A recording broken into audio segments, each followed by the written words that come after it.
Update. Am I the a-hole for breaking my fiancé's family tradition by naming my son what I wanted? Original post. Myself 25 female and my fiancé 27 male have a 2-month-old son.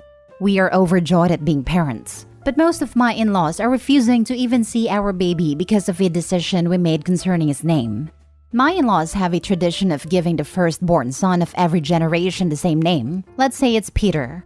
This has been going on for about 7 generations already, and they're very serious about it. My fiancé's eldest cousin was the latest person to get named Peter. Every one of his cousins has only had daughters so far, so our baby is the first son of his generation, and consequently, should get the name. I have no problem with the name Peter, and would have been okay with naming my son that. Unfortunately, that was also the name of my uncle who died before I was born. I won't get into details, but it was tragic and traumatizing for my family. My father never got over losing his younger brother. My grandmother even asked the family not to name any of our future children Peter during her lifetime. My mother-in-law and father-in-law knew about this promise, and at first seemed to not only be okay with us avoiding the name Peter, but also supportive of the one we chose. However, my grandmother sadly passed away when I was 7 months pregnant. We traveled for her funeral, and on our last days there, my in-laws called to offer me their condolences. Then my mother-in-law asked me if I was willing to think about the name Peter now. Suddenly, they were insistent that the name we chose was awful, and we had to honor their tradition. According to them, they had only agreed to make an exception for us for my grandmother's sake, and had no obligation to keep it now that she had passed. My family agrees that while it's true we don't have to avoid a name anymore, it still doesn't feel right to use it. My fiancé agrees with me as well, but his parents spent the last weeks of my pregnancy trying to convince us to change our minds about the name. When our baby was born and we named him what we wanted, my in-laws were furious that we had broken a 7-generation-old family tradition. Some of them hadn't previously wanted to name their sons Peter, but did it anyway for the family's sake. They said our decision was selfish, and that my family should have moved on by now. This has truly nothing to do with whether my family has moved on or not. It just felt like a betrayal to my grandmother and uncle's memories to even consider using the name. My father-in-law even offered us $1,000 to change our son's name to Peter after he was born. That was 2 months ago, and neither of my fiancé's parents have met the baby or seen us since I was pregnant. Most of my in-laws are on their side, and this is causing a huge rift between my fiancé and his family. He assures me he's fine, but I'm starting to feel really guilty about this. Am I the a-hole? Edit. The tradition started, as far as I know, when the original Peter died and his son, also named Peter, named his firstborn after his father. Peter III ended up having the first son of the following generation, and did the same thing. That one died before having children, so his sister gave the name to her son, and so on. The name Peter is very common in my country, so none of them ever got bullied over it. And the fact that it was also my uncle's name isn't as unlikely as one might think. Also, middle names aren't used in my country. Most people get the maternal surname before the paternal one instead. It wasn't $1,000. Different country, different currency. It's still a lot of money, but would probably translate to about $200 US. Now for the top comments before reading the update. Not the a-hole. After 7 generations, I think it's time that their family moved on. It's always been surprised it even lasted that long. And like, no offense, but that's a pretty vague tradition. Like, how do they keep track of each new generation to determine this? I have cousins 15 years older than me and 15 years younger. My husband has cousins 25 years younger than him. At some point, this has got to get more confusing than it's worth, right? Generation basically means a line of cousins to them? I only kind of get it, but I think basically every first time a cousin has a child, he or she's the first of the generation. My maternal family kind of works like that too. I'm 20 years older than one of my youngest cousins, but we're still from the same generation. This uncle, while only 4 years older than me, is from my mom's. Sorry, I'm really bad at explaining this. Not the a-hole. Family name traditions are weird, and you can do whatever you want and name your baby whatever you want. Keep pushing the "I'm honoring my late grandmother's final wishes" hard, so they see how unhinged they sound asking you to flout that. And as a grandma, the idea of rejecting a child based on a name is simply trifling. It's downright shallow, petty, and a real ugly representation of one's integrity. Honestly, the longer these people avoided my child, the less their value would be worth in my child's life. Who would want such people around after a while? What would they bring to the table for my child? How would people like this positively enrich his or her development? I feel bad for OP's partner, as this behavior surely has hurt him. Otherwise, I would consider this behavior a possibly important reveal to who these people are and what kind of chaos they should be capable of. Now for the update. Thank you so much to everyone who commented and offered support. A lot has happened since I posted, so I thought I'd give you an update. About a week after my post, my fiancé's parents contacted us. They apologized for their behavior and begged to meet my son. They said they were ready to leave the naming debacle behind and truly wanted to be involved in their grandson's life. We were skeptical, but invited them over to meet the baby. The visit went well, and they began coming over almost every day during the next 3 weeks. I noticed neither of them ever called my son by his name, but I didn't point it out. For the first time in months, things seemed good between my fiancé and his parents. One day, my fiancé was helping my father-in-law with something at our place, so my mother-in-law and I went to the park with my baby. Sometime later, I had to go to the bathroom, so I left him in the stroller with her. When I got back, she was sitting on a park bench, chatting with a woman who was cooing over my son. I went over there and introduced myself as son's name's mom, and she said, "I thought his name was Peter." I didn't say a word and neither did my mother-in-law. She followed me to the car and we went back to my apartment. On the way there, I texted my fiancé about what had happened. The moment we got there, he kicked both his parents out of our place. He'd read my texts and confronted his father. Thankfully, my father-in-law is a terrible liar and confessed immediately. Apparently, both my in-laws would only call my son Peter. That includes whenever they're talking about him, every time they introduce him to someone else, and even baby talking to him on the few occasions they were left alone with him. Neither of them is embarrassed by this, and they both think they're in the right. We're heartbroken, especially my fiancé. Not only because his parents can't let go of their pride, but also because the name we chose for our son means a lot to us both.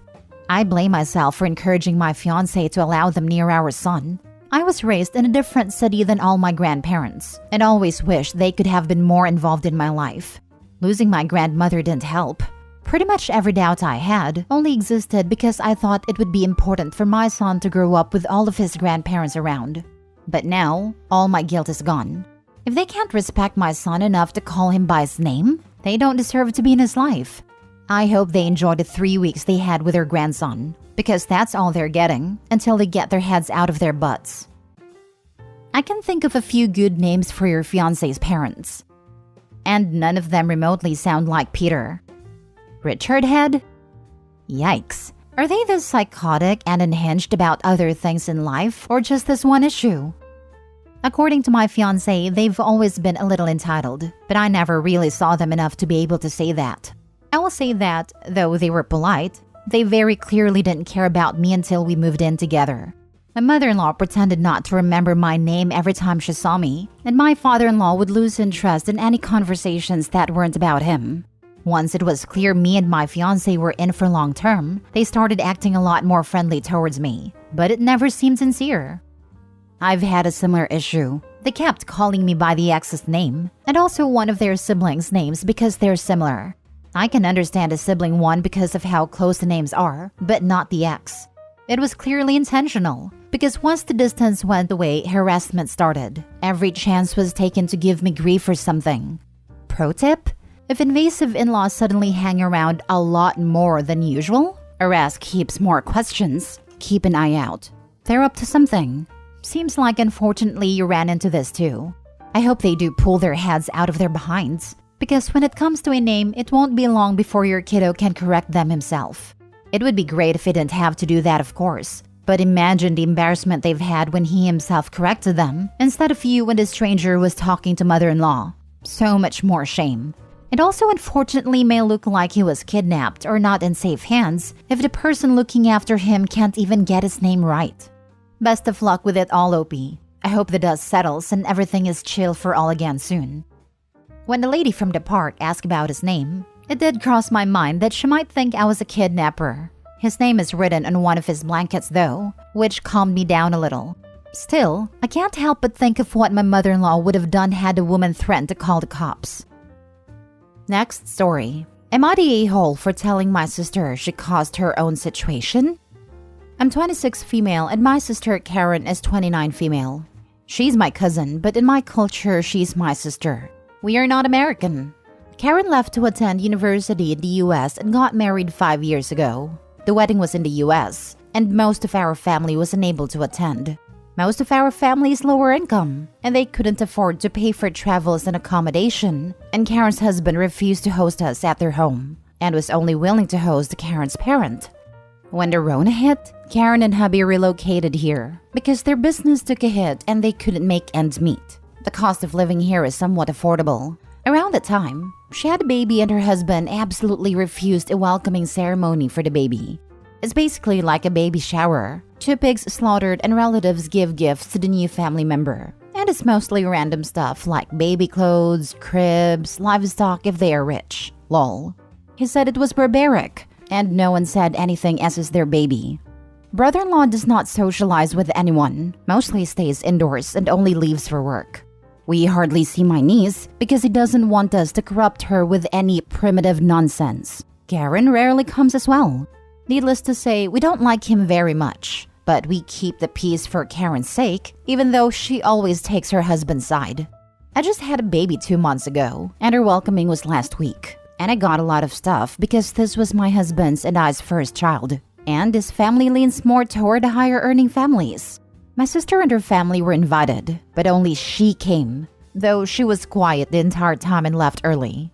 A few days later, she came to visit. Usually, a woman is supposed to stay with her mother for 3 months after childbirth for healing. So I'm still at my mom's place. She blew up at all of us for alienating her and showing favoritism against her and her baby.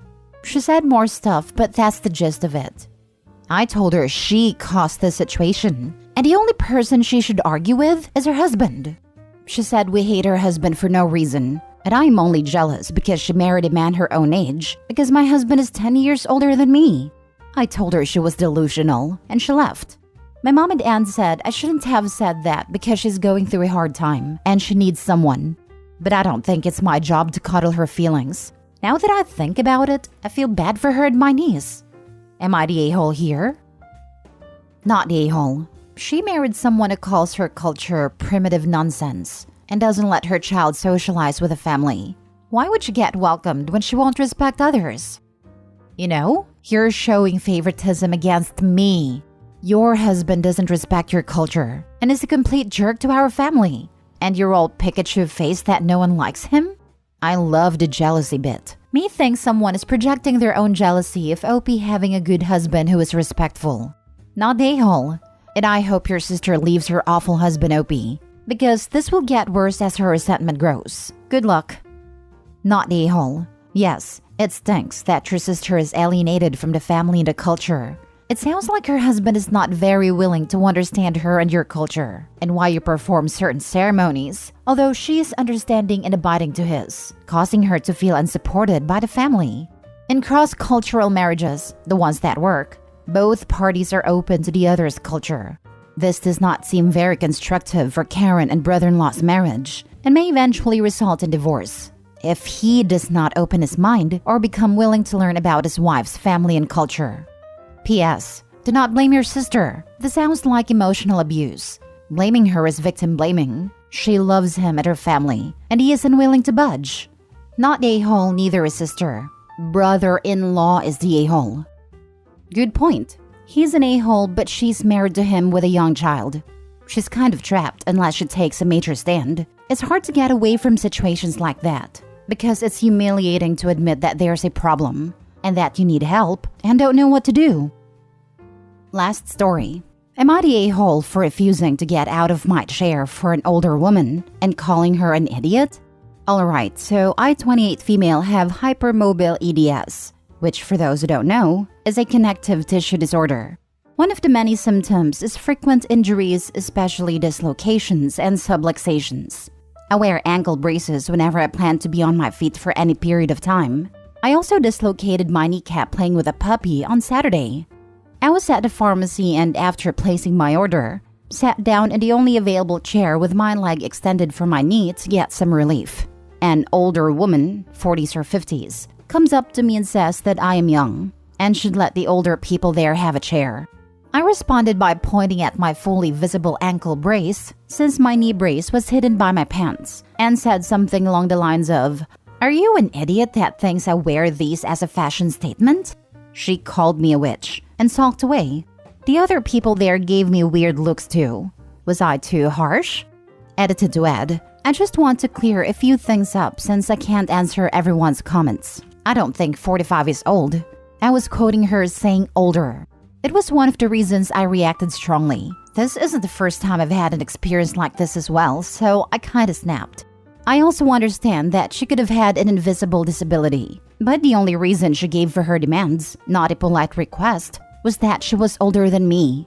There was another occupied chair that had a man about her age in it, and she didn't ask or demand to get up. I would have absolutely given her the chair, no problem, if she gave me a reason better than mine to sit. I don't think being in your 40s or 50s by itself is a better reason to need a chair than having bad ankles and a recently dislocated kneecap. Yes, this isn't even hard. Not the a-hole. 40s or 50s isn't that old. And people need to be more mindful that young doesn't mean fully ambulatory without pain or other issues. Young people can have disabilities. It would be different if she asked versus tried to lecture you. Oh yeah, I definitely wouldn't have reacted that way if she had politely asked for the seat. If she had been like 90, I would have gotten up without being asked. But I figured she was fine since she's just middle-aged. Not a-hole and she sucks. But aren't you kind of making the same assumption that she did based on her age? No, the middle-aged woman assumed that she deserved a seat because she's middle-aged and OP's young. So OP can't be disabled. Inference? The middle-aged woman is not disabled, as the only reasoning she held up is OP's youth. OP is aware that there comes a point in aging where everyone becomes disabled, and stating that she would give up her seat for another disabled person because of that knowledge. Not the a-hole. I'm a young disabled person, and I can't stand people in public acting like I shouldn't be sitting down or using a cane or whatever. You gave her exactly what was coming to her, and she deserved it. I have a chronic illness and suffer from chronic pain. I always feel judged when I don't give up my seat because I am young, but with an invisible disability.